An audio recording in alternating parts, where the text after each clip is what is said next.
You are not welcome at the wedding. Kindly refrain from complicating matters, that was the message. No salutation, no prelude, merely those phrases flashing on the display while I stood beside the ironing surface, meticulously eliminating wrinkles from Lennox's formal shirt. The identical garment he had requested, I prepare for his pre-wedding gathering. I gazed at the communication, the appliance suspended in mid-motion, vapor ascending toward my countenance as though compelled to substitute for the absence of sound. Initially, I presumed it must be an error. I dialed his number immediately. No response. I attempted once more. Still silence. Moments later, another notification appeared. This is Mallory's occasion. We have resolved. We resolved. I positioned the iron downward with precision. My palms were quivering. I reviewed both dispatches repeatedly, then anew and anew. The chamber seemed to incline subtly, as if I had descended from an unforeseen ledge. I settled onto the sofa's perimeter. The quietude within the residence appeared more oppressive than customary. No television, no boiling vessel, solely the subtle cadence of the culinary timepiece denoting the precise instant my offspring informed me I held no position at the paramount juncture of his existence. I retrieved the device anew, composed, why then erased it. What utterance could avoid resembling supplication? Instead, I transmitted, I believed I was assisting, no rejoinder. I had selected the floral designer, communicated with the location, forwarded my attendee roster, nearly 6 designations, all from our lineage. I even disbursed the preliminary fee for the food provision because they lacked funds that period. I performed it not for recognition. I performed it out of affection for him. Yet perhaps affection holds no value when it ceases to be expedient. I rose, creased the garment, draped it over the rear of the dining seat. I would no longer require it, and evidently neither would they. I proceeded to the cooking area and removed the nuptial alert from my schedule. I positioned myself at the culinary counter with my beverage cooling untouched and endeavored to recall the inaugural item I ever relinquished for Lennox. It could have been the holiday I annulled when he contracted streptococcal infection in the 2nd year of schooling, or the nocturnal labors I assumed when he desired participation in the itinerant football squad. Ultimately, it all merged indistinctly. Evenings, annals, festivities. I toiled in triple rotations daily for months during his university tenure. Dual employments when he commenced medical studies. Single vehicle shared between us. He possessed it weekdays. I utilized public transport on ends of weeks. Upon his completion in that azure gown, I remained at the rear of the assembly. No one observed my weeping save the matriarch of another pupil, who proffered a handkerchief sans utterance. I never disclosed to Lennox that I had vended my betrothal band to aid with his initial payment on that condominium. He was already so elated with his achievement. I wished not to diminish it with offering. Then arrived the betrothal. I was ecstatic when he informed me of Mallory. She is astute, he stated. You will adore her. I endeavored, I genuinely did. Presented her blossoms when they initially visited for supper. Proposed aid with the arrangements, merely slight direction, no insistence. When the agreements arrived, I jointly endorsed several to assist in obtaining superior tariffs. The site overseer recognized me from my caregiving epics. I had preserved his spouse's existence in the critical care unit. Mallory had grinned and designated me her matrimonial seraph. That occurred 4 months prior. Now, I am informed my attendance would render affairs strained. As though affection ever simplified existence. Just as though affection is not constructed upon strain and alleviation, relinquishment and muteness, I bestowed without tallying, but evidently someone was monitoring my position, and the judgment was rendered. Exterior. I accessed the compartment where I stored the nuptial folder, the one containing invoices, supplier connections, schedules, and traced my digits across the categorized divisions. They truly possessed no conception whose designation was inscribed upon everything. I contacted Hazel, the subsequent Donna. If any individual would comprehend, it was she. She had always been more perceptive, more attuned to subtleties than Lennox. When she responded, her tone was subdued, uncertain. I recognize your pain, mother, she uttered before I even inquired, but perhaps simply permit them their instance. Malaluri is enduring much pressure, so I am the pressure, I declared evenly. Hazel did not reply promptly, merely a gentle expiration. Then, it is their occasion. I disconnected prior to uttering something I would lament, or lament. Worse, something necessitating contrition thereafter, merely to sustain harmony that was never mine to maintain. That midday, my device sounded anew. This instance, it was James. I had not communicated with my former spouse in nearly a 12-month. Yet there he was, telephoning as though naught had transpired, as though we still interchanged seasonal greetings. Cal, he remarked overly nonchalantly, trust you are faring well. Attend, I am merely extending to gather each person's portion for the collective matrimonial present. We are combining for an initial payment astonishment, something extraordinary for Lennox and Malaluri. I uttered not a syllable. It is 2,800 per individual, he proceeded. Simply remit it to my ledger whenever. I shall manage the arrangements. I flickered my eyelids. James, I am not welcomed at the nuptials. He halted, then derided as though I had mentioned the climate. This concerns not that, Callista. Refrain from pettiness. It is for the youths, for kin. My mandible tightened so firmly I anticipated fracture. Kin, that term. The term. They employed it solely when requiring aught. I shall not be donating, I articulated uniformly. He chortled as though I had narrated a acrid jest. You certain you wish to proceed thus? But I had already terminated the communication. No farewell, no elucidation. I remained there in the tranquility, gazing at the nuptial folder upon the counter. Not one had queried if I was well. They solely telephoned to ascertain what I would bestow subsequently. They failed to realize I had already imparted the ultimate item I ever would, and I retained the agreements to substantiate it. I unsealed the nuptial folder gradually, as though it might scorch me.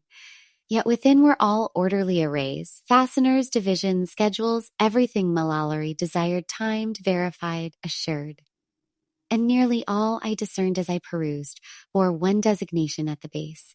Mine, site Callistamone, floral Callistamone, food Callistamone, fabrics, melody, seating. Every endorsement line contained my designation, not Lennox's, not Malaluri's. It had not signified when I proposed managing the documentation. It was simpler thus, I had convinced myself. Fewer obstacles, greater confidence with suppliers. I knew individuals. I could advance matters, but now, examining those endorsements, the implication had altered. I ventured to the culinary space, dispensed myself a renewed mug of brew, and extracted my device. I composed Nia's number, a companion attorney, and the one who assisted me in drafting my own testamentary directive last annum, after a severe tumble, reminded me that no one is assured duration. She responded on the second tone. Greetings, unfamiliar. I require your scrutiny on something, I stated. Matrimonial agreements. Yours, she queried, astonished. My offspring's. I transported the folder to her that midday. We positioned ourselves on her veranda while she examined each leaf, her countenance intensifying as she perused. When she reached the site stipulation, remuneration due 7 days prior to the occurrence or pact nullified, she struck it twice. This is not merely obligating, she remarked. It is influence. It is influence, I ingested. If they fail to remit, you may annul lawfully. Reimbursements revert to you. Provisions return to your designation. I assented gradually. This is not retribution, Callista, she stated, gazing me directly in the optics. It is safeguarding of your duration, your exertion, your worth. You did not request erasure, but you need not finance it. I did not vocalize for an extended period. I merely traced my digits over the endorsement line on the ultimate leaf. The pigment had long desiccated, but now it seemed recently inscribed. Nia sealed the folder and returned it toward me. Whatever you determine, she uttered. You possess all the advantages. And for once I trusted her. That evening, I dispensed myself a partial goblet of vintage, unsealed my portable computer, and activated the diminutive workstation illuminator in the chamber's nook. No melody, no interruptions, solely the cadence of keystrokes and the serenity, respiration of a female who had ultimately demarcated a boundary. I commenced with the site, to whom it may pertain, as the contracted patron for the gathering scheduled on the 30th of August under Claremont occasions. I am composing to inform you that the ultimate remuneration shall not be rendered per the stipulations of our pact.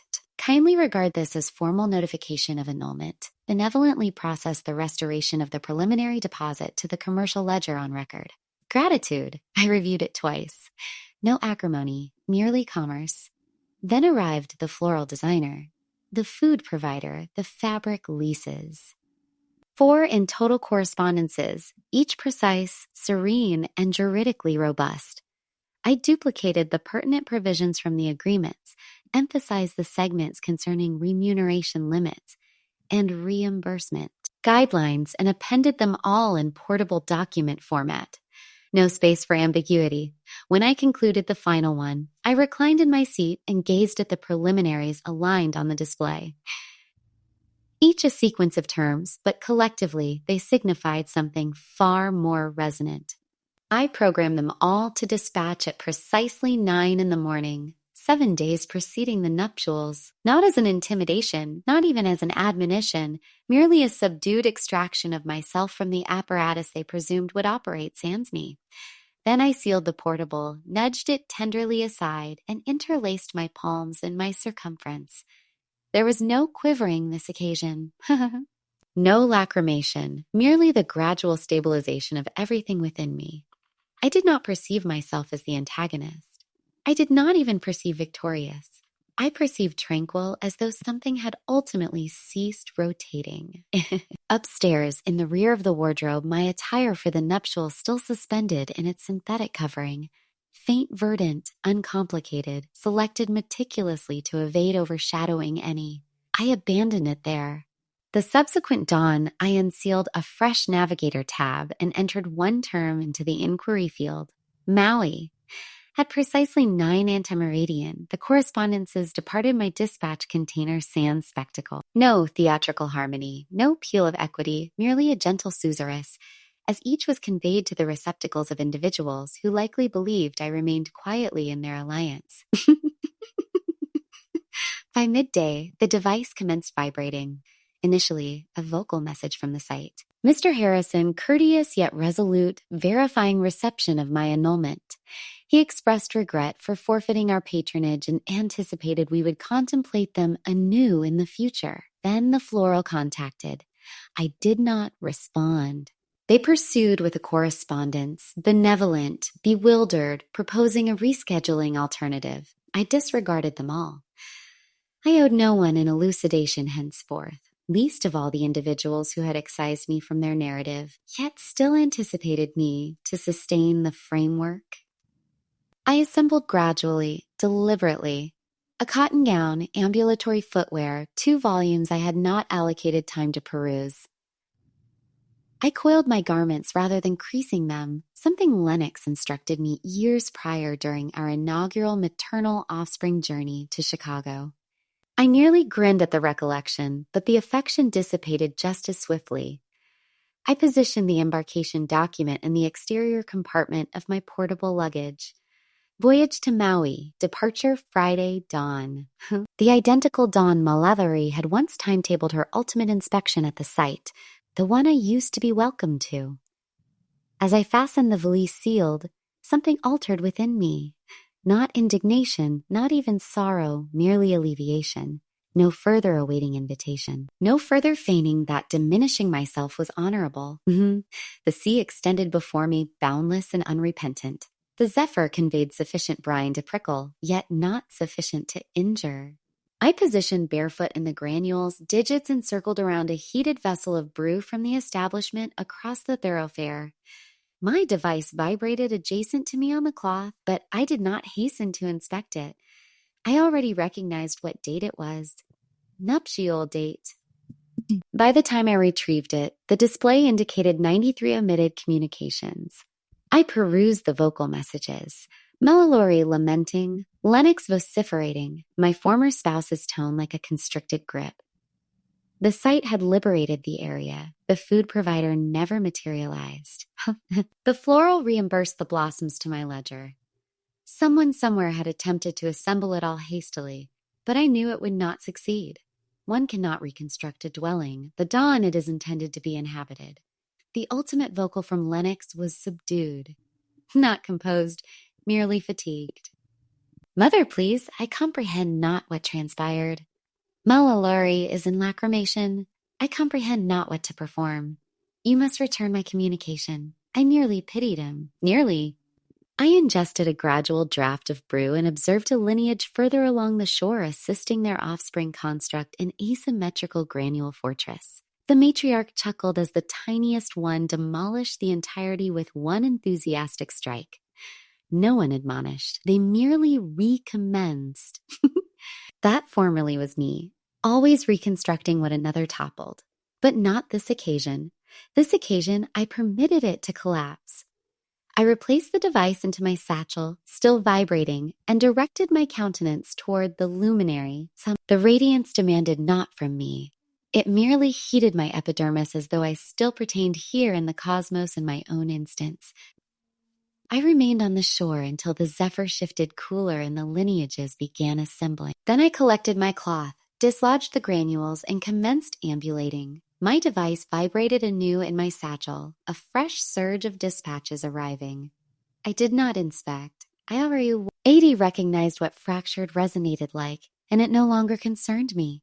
I let the phone ring twice before answering. It was Lennox again. His voice crashed over me like a breaker the instant I said hello, taut, frantic. Mellilori was sobbing in the background, her pitch shrill and panicked. I couldn't catch the words. You sabotaged us, Lennox yelled. You ruined our wedding. I didn't flinch. I didn't raise my voice. I waited a beat, then said, No, Lennox. I withdrew my effort from people who erased me. He went quiet long enough for me to hear Mellilori's cries twist into something sharper, more accusing. You told me not to come, I continued, steady. So I didn't. You said there was no place for me at the wedding. I honored that. Dude, that's not what we meant, he protested. But it sounded thin. You blindsided us. You didn't even give us a chance to fix it. I gave you everything else, I replied. A time, money, labor, support. I built the entire foundation and you told me to leave before the celebration. That's not a miscommunication. That's a choice. She didn't mean it like that, he snapped. You know how Mellilori gets when she's overwhelmed. I closed my eyes. Of course, excuses, passes, soft landings for everyone but me. Contracts are contracts, I said. They were in my name. The services were under my account. What you all saw as gifts were business transactions with my signature at the bottom. You sound like a lawyer, he muttered. No, I said quietly. I sound like someone who finally learned that silence doesn't mean servitude. Mellilori screamed something in the background, something I couldn't fully catch but didn't need to. I'd heard enough for years. Mom will never recover from this. I didn't answer that. I wasn't there to cushion the fall anymore. I heard my own breath even. This wasn't personal, I said. Well, neither was this. I ended the call before he could reply. I set the phone face down on the nightstand and pulled the hotel curtains wide. From my balcony, I could see the ocean folding into itself again and again, the tide a steady rhythm that asked nothing of me. Somewhere across the Pacific, they were probably picking through the wreckage of what should have been a wedding. Or maybe still trying to salvage it. I wouldn't know. I hadn't checked my phone in hours. When I finally did, one new message from Lennox. Just 2 words. You win. I stared at it a moment. No punctuation. No apology. Just blame dressed as surrender. I deleted it without answering. Winning had never been the goal. I wasn't trying to score points. I just wanted to stop bleeding. I slipped on my sandals and left the room.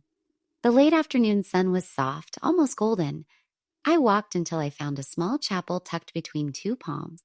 Quiet and open, The kind of place you don't find unless you're no longer looking for anything at all. Inside there was no music, only stillness. One woman sat near the back, head bowed. It didn't disturb her.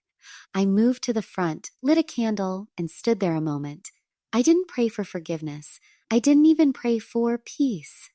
I just let the heat of the flame remind me I was still here, that I could choose myself without apology. They had built a wedding without my name on the program. No seat reserved, no mention of the woman who signed the contracts, paid the deposits, picked the linens. Me. I was supposed to be invisible, useful, but forgettable. But in removing myself, I had become visible in the one way that couldn't be denied. The chapel door creaked behind me as I stepped out, the wind lifting the hem of my dress. I felt lighter, not because anything was fixed, but because I'd stopped trying to hold up things that were never meant to include me. Back in my room, I poured the last of the wine into a glass, stepped onto the balcony, and raised it to the horizon. Tomorrow I would go home, but not back. Back in Savannah, the air felt heavier, thicker, with the kind of silence that used to sting. But not anymore. I unpacked slowly, folded everything neatly, then reached into the back of the closet and pulled out the dress I'd bought for the wedding. Pale green, soft fabric still in its garment bag. I hadn't even taken the tag off. I stared at it a moment, then placed it carefully into a donation box along with the heels and clutch I'd planned to wear. Someone else could make memories in them. Someone still invited to the places they helped build. That afternoon, I sat at my kitchen table with a pen and a single sheet of stationery. No email, no grand speech, just a note. Brief, measured. You uninvited me from the wedding. I wasn't trying to be a guest. I was the one who built it. You tore it down. KM, you tore it down. I folded it cleanly, slipped it into an envelope without a return address, and walked it down to the mailbox. No one would write back. That wasn't the point. There would be no more phone calls, no more explanations, no awkward sit-downs to clear the air. Whatever the PD. Why wanted me to be quiet, convenient, invisible? It wasn't anymore. I wasn't angry. I was done. Back home, I made myself a cup of coffee and opened the windows. The afternoon sun stretched across the floor, warming the walls that used to feel so cold. I sat at the table where I'd once planned their wedding down to the minute, and now I planned nothing at all, and it felt good. Later, I walked through the neighborhood, past the church, the grocery store, the old brick houses with flower beds in bloom. No one looked twice. I liked that. No spotlight, no drama. Just a woman who had once been a pillar, choosing finally to stand for herself, alone, unshaken, and utterly free.